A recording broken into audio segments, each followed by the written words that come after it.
I'm going to present a principle that's literally unknown and unrecognized in Christianity today. It's a biblical principle. And it goes back to Moses bringing the Israelites out of Egypt.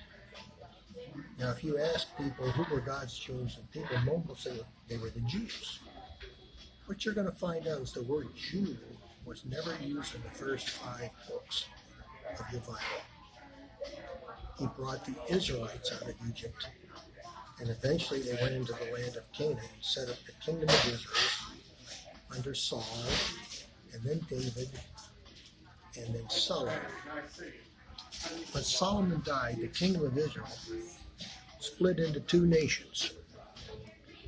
The kingdom of Israel, they had the most tribes, so they kept the name Israel. The southern kingdom was called Judah. Now, from this time forward, the citizens of Israel are called Israelites.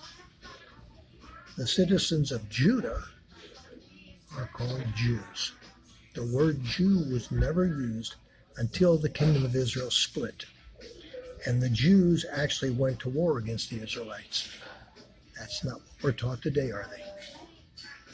Now listen to the promise that God made to the northern kingdom of Israel. He says, Israel, my people, I'm going to scatter you among the Gentiles. Now, Gentile is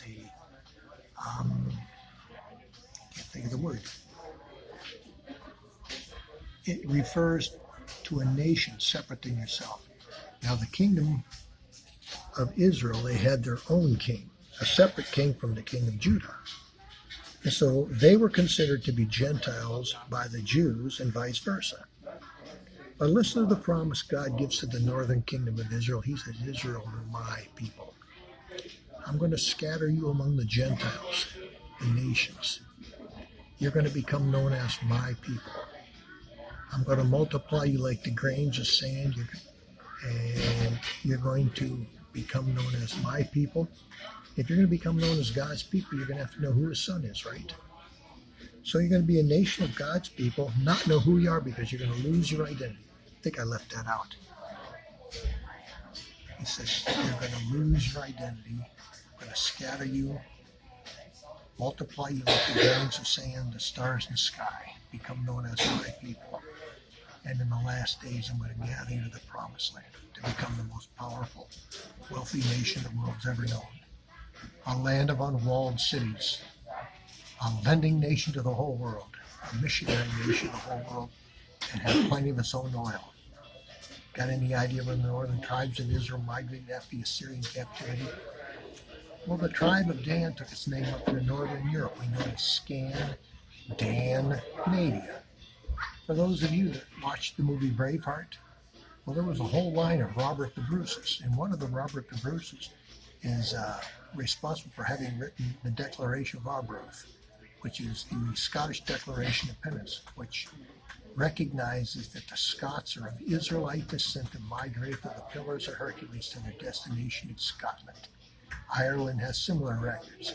The word Saxon is purported to be a derivative of the word Saxonia, sons of Isaac.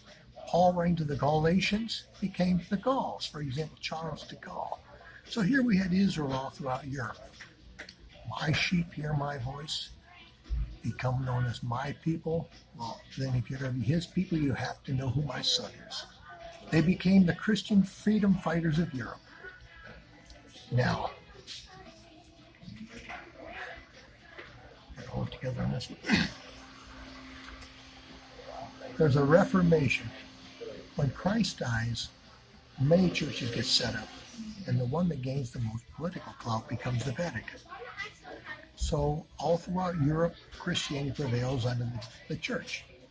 Then there's a Reformation, and the Protestants begin to be persecuted when God puts scriptures in the common man's language.